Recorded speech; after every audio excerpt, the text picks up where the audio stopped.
Hey guys, welcome to channel UP Triple SC का अड्डा। I hope you are doing well and your preparation is also going well। जैसा कि screen पर आप देख रहे हैं, यूपी ट्रिपल एससी वीडियो 2018 री एग्ज़ाम मार्क्स सर्वे, मतलब जिस दिन आंसर की आई थी वीडियो री एग्ज़ाम की, उस दिन मैंने एक लिंक शेयर किया था और आप सभी ने अपने जो भी आंसर की से मिलाने के बाद मार्क्स आए थे वो आपने फिलअप किए थे। ठीक है, तो उसी को मैं आपके सामने ये लेके आया हूँ डेटा, जो डेटा कलेक्ट हुआ, जिससे हम पता लगा पाएंगे कि किस शिफ्ट में कितने मार्क्स बन रहे हैं। ठीक है, उन मार्क्स के आधार पे ही हम कह सकते हैं कि कौन सी शिफ्ट इजी थी और कौन सी शिफ्ट जो थी टफ थी। नॉर्मलाइजेशन होगा कि नहीं होगा, कट ऑफ क्या किस हद तक रहेगी, सारी चीज़ें हम जानेंगे। तो अगर आप एस्पिरेंट हैं वीडियो री एग्ज़ाम के, तो इस वीडियो को एंड तक ज़रूर देखें और वीडियो पसंद आए तो वीडियो को लाइक और साथ ही दूसरे लोगों तक शेयर ज़रूर करें। ठीक है, तो फिर स्टार्ट करते हैं। जो डेटा सैंपल था वो बहुत ही छोटा है। ठीक है, मैं ये नहीं कहता कि इसी जो मैं बता रहा हूँ इस डेटा के आधार पे ही कट ऑफ जाएगी। मैं ऑलरेडी आपको बता रहा हूँ कि डेटा सैंपल बहुत छोटा था, लेकिन आप में से ही जिन्होंने फॉर्म को फिल किया था वो मैसेज कर रहे थे कि जो आपने डेटा लिया है एटलीस्ट उसके बारे में बता तो दो कि कितने मार्क्स के शिफ्ट में आ रहे हैं, एवरेज क्या है। ठीक है, तो सबसे पहले अगर मैं बात करूं एवरेज की, तो जितने भी शिफ्ट हैं, चारों शिफ्ट हैं, चारों शिफ्ट का जो एवरेज निकल के आया वो ये निकल के आया 189 189.898698। ये सारा जो चारों शिफ्ट है उसका एवरेज निकल के आया है। ठीक है, और ये बहुत ही छोटा सैंपल है। 300 लोगों ने ये सर्वे जो है गूगल फॉर्म में जो भरा था। ठीक है, अब बात करते हैं हम शिफ्ट वाइज के, भाई शिफ्ट वाइज क्या रहा है। ठीक है, तभी तो हमें पता लग पाएगा कि भाई कौन सी शिफ्ट इजी थी और कौन सी टफ, किसको नॉर्मलाइजेशन में फ़ायदा होगा। ठीक है, लेकिन एक सवाल उससे पहले ये भी आता है कि नॉर्मलाइजेशन होगा कि नहीं होगा, क्योंकि 2018 में जब ये एग्ज़ाम हुआ था उस टाइम यूपी ट्रिपल एससी के किसी भी एग्ज़ाम में नॉर्मलाइजेशन नहीं होता था। लेकिन जो जियो आया है, ठीक है, उस जियो के आने के बाद जितने भी एग्ज़ाम होंगे यूपी ट्रिपल एससी के, उन सभी में, यानी कि एक से ज़्यादा शिफ्ट में जब भी एग्ज़ाम होंगे तो उन सभी में नॉर्मलाइजेशन होगा। ठीक है, और जो कुछ एग्ज़ाम उस जियो से पहले के थे, यानी कि 2016 का कोई एग्ज़ाम था, ठीक है, और एक दो एग्ज़ाम और थे, तो वो मेंशन कर दिए गए हैं, क्योंकि उनके जो एग्ज़ाम थे वो हुए नहीं थे उस डेट तक, वो बाद में हुए हैं, तो उन्होंने उन एग्ज़ाम को मेंशन कर दिया था। वीडियो 2018 को कुछ लोग कहते हैं कि भाई ऐसा होता तो वीडियो 2018 का नाम होता उसमें। तो भाई वीडियो 2018 का नाम इसलिए नहीं है क्योंकि उस टाइम जब जियो आया था तो ये पेपर, ये एग्ज़ाम हो चुका था। ठीक है, जब कोई चीज़ हो गई है तो उसका जिक्र करने की ज़रूरत ही क्या है कि नॉर्मलाइजेशन होगा या नहीं होगा इस एग्ज़ाम में। ये तो बाद में हुआ कि भाई इसका री एग्ज़ाम होगा। ठीक है, सुप्रीम कोर्ट का ऑर्डर आया तो बाद में आया ये कि भाई इसका री एग्ज़ाम होगा। ठीक, लेकिन उससे पहले नोट जो जियो है उसमें ये लिखा हुआ है कि अगर कोई भी एग्जाम अब होगा एक से ज्यादा शिफ्ट में तो उसमें नॉर्मलाइजेशन होगा। तो ये बात तो आप समझ लीजिए कि नॉर्मलाइजेशन इसमें होगा ही होगा 100%। ठीक है, अब बात करते हैं शिफ्ट वाइज कि भैया कौन सी शिफ्ट में कितने मार्क्स आए हैं। ठीक है, तो अगर मैं 26 जून शिफ्ट वन की बात करूं तो इसमें अगर सबसे पहले हम बात करें जो मैक्सिमम मार्क्स थे वो कितने थे, तो मैक्सिमम वैसे तो इसमें कुछ डेटा 270 का भी था, 260 का था, लेकिन वो मैंने हटा दिया क्योंकि मुझे नहीं लगता वो रिलेवेंट था। ठीक है, तो 250 जो थे वो मैक्सिमम थे। और अगर हम मिनिमम की बात करें तो मिनिमम जो मार्क्स थे वो थे 176। ठीक है, यानी कि किसी एस्पिरेंट के 250 नंबर हैं और किसी एस्पिरेंट के जो सबसे कम है इस शिफ्ट में उसके 176 नंबर हैं। ठीक, एवरेज की बात करूं अगर मैं, इस शिफ्ट में एवरेज मार्क्स क्या था, तो इस शिफ्ट में जो एवरेज मार्क था वो 203.7142,857। ठीक है, या फिर हम कह सकते हैं मोटा मोटा 204 जो है इस शिफ्ट का एवरेज जो है मार्क्स होंगे। ठीक है, और इसमें इस शिफ्ट में जो सैंपल था वो 105 एस्पिरेंट का था। ठीक है, 105 एस्पिरेंट का था। वहीं अगर 26 जून शिफ्ट टू की बात करें अगर हम, तो जो मैक्सिमम मार्क्स थे इसमें 240 थे। ठीक है, और जो मिनिमम मार्क्स थे वो 100 मार्क्स थे इस शिफ्ट में, जो मेरे पास डेटा आया उस पे। ठीक है, वहीं एवरेज की बात करें अगर हम, ठीक है, तो एवरेज जो था वो 183.446286 या फिर हम कह सकते हैं मोटा मोटा 184 जो है वो एवरेज मार्क्स है। तो इज इट क्लियर कि अभी यहां से डिफरेंस कितना दिख रहा है आपको? डिफरेंस जो दिख रहा है मतलब पहली शिफ्ट और दूसरी शिफ्ट में ही वो 20 मार्क्स का दिख रहा है।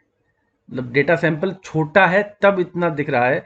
एंड मुझे ये पूरी उम्मीद है और आप सभी भी ये जानते हैं कि शिफ्ट कौन सी इजी थी और कौन सी नहीं, बट यहाँ पर क्लियर हो रहा है कि भाई वाकई में शिफ्ट 2 जो है वो टफ थी। ठीक है, यहाँ पर अगर मैं देखूँ तो 57 कैंडिडेट थे। ठीक है, शिफ्ट 2 में जिन्होंने डेटा दिया है 57 कैंडिडेट है। ठीक है, यहाँ 105 है, तो ये 204 हो गया और ये 184 हो गया। ठीक है, अब बात करते हैं हम 27 जून शिफ्ट 1 की। तो यहाँ अगर हम देखें तो जो मैक्सिमम मार्क्स थे वो 229 थे और जो मिनिमम मार्क्स थे वो 100 थे। ठीक है, वहीं अगर एवरेज की बात करें अगर हम, ठीक है, एवरेज मार्क्स जो आए थे वो 186.55888235 या फिर हम कह सकते हैं 187। तो इसका मतलब ये जो 26 जून को शिफ्ट 2 हुई थी उससे इजी पेपर था, लेकिन लगभग सेम ही था। लेकिन अगर इसकी हम इन दोनों का कंपैरिजन करें तो भैया यहाँ भी डिफरेंस अच्छा खासा दिख रहा है। ठीक है, 3 और 4 7 17 मार्क्स का ये डिफरेंस दिख रहा है यहाँ पे।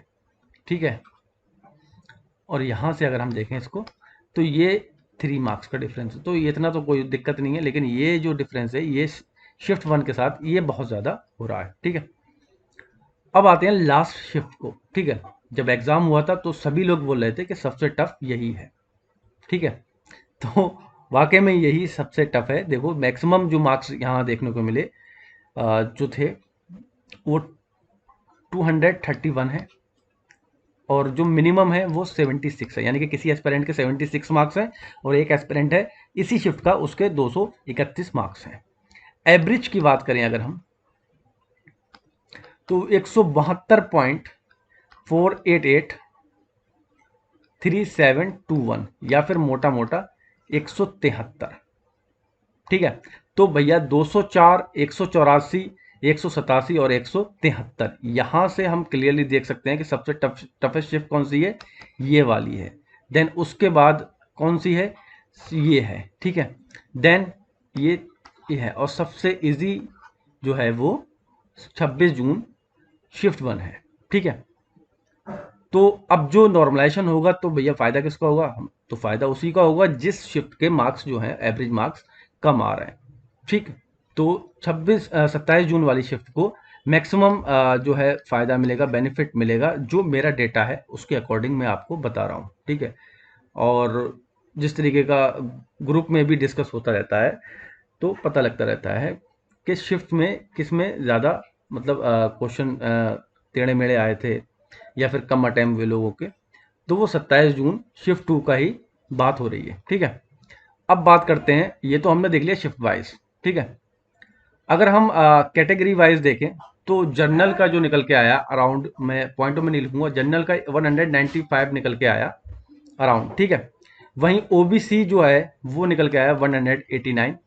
ठीक, गर्ल्स का भी 189 और एससी का 175 और ये आया एक पीएच के कैंडिडेट ने भी यहाँ पर फिल किया था, तो एक ही था तो 182 मार्क्स हैं उसके, तो 182 आया। एसटी का कोई भी जो है एस्पिरेंट नहीं था। ठीक है, हालांकि ऑप्शन दिया गया था एसटी का, लेकिन यहाँ पर एसटी का कोई भी कैंडिडेट नहीं मिला। ठीक है, तो यहाँ से ये निकल के आ रहा है। अगर मैं यूआर में भी देखूँ, यूआर में मैक्सिमम किसके मार्क्स हैं, कितने मार्क्स हैं, तो 250 जो हैं वो मैक्सिमम है। वहीं मिनिमम की बात करूँ तो 100 मार्क्स हैं और यूआर में जो हैं वो कितने 119 जो है कैंडिडेट हैं। ठीक है, वहीं ओबीसी की बात करें तो 240 जो हैं मैक्सिमम मार्क्स हैं और 100 जो हैं वो मिनिमम मार्क्स हैं। अगर इसमें देखें जो कैंडिडेट थे ओबीसी वाले वो कितने हैं, 124 कैंडिडेट ओबीसी के हैं। वहीं गर्ल्स की बात करें तो गर्ल्स का 222 मैक्सिमम है और 142 जो है वो मिनिमम है। ठीक, अगर गर्ल्स का डेटा की बात करें तो 33 गर्ल्स ने ये डेटा दिया था। ठीक, वहीं एससी कैटेगरी की बात करें तो 221 मैक्सिमम मार्क्स हैं एससी कैटेगरी में, और 76 जो हैं वो मिनिमम है। और अगर हम इसका डेटा की बात करें तो यहाँ पर 30 लोगों ने डेटा दिया था एससी के। पीएच तो सेम ही है, ठीक है, एक कैंडिडेट था। तो ओवरऑल यहाँ से ये निकल के आ रहा है, ठीक है। तो अगर मैं ठीक है इस डेटा को थोड़ा ध्यान में रखूं, या फिर मैं जो और भी सर्वे जिन्होंने कोचिंग वालों ने कराया उनको भी देखूं, तो मैक्सिमम जो सबका है वो ये बोल रहे हैं कि 95 से 100 के बीच में सेफ है यूआर, ठीक है। इतना ही कट ऑफ जाएगा। डेट मीन क्या हुआ, ये तो हो गया 200, ठीक है, और ये हो गया 190। तो इसके बीच जो है कट ऑफ लाई करेगा, ठीक है। और ये ही मेरा जो है अनुमान लग रहा है, ठीक है, इस डेटा पे। और जो पेपर है मैंने एनालाइज किया उसके बेस पे मुझे यही लग रहा है। तो मैं कह सकता हूं कि 195 प्लस माइनस 5 कर लो, ठीक है, इस बीच में ये लाई करेगा। ठीक, बाकी एक्यूरेट तो नहीं है। कल को आप कहने लगे कि आपने इतना बताया कट ऑफ तो 180 चली गई, या आपने इतना बताया कट ऑफ तो 220 चली गई। बट जो पेपर जिस कंडीशन में था, ठीक है, पेपर में जो रीजनिंग थी वो बैंकिंग लेवल की रीजनिंग थी, और आप सभी ने अब आंसर की देख ही ली किस तरीके से उसमें आपके क्वेश्चंस जो हैं वो गलत हुए, ठीक है। और ऐसा सुनने में भी आया कि जो लोग 220 बता रहे थे वो आप 205 पे आ गए, ठीक है। कोई कह रहा 210 हो गए मेरे, ठीक है, कोई 200 से 190 पे पहुंच गया। तो सबके नंबर पहले से अब कम हुए हैं, ठीक है।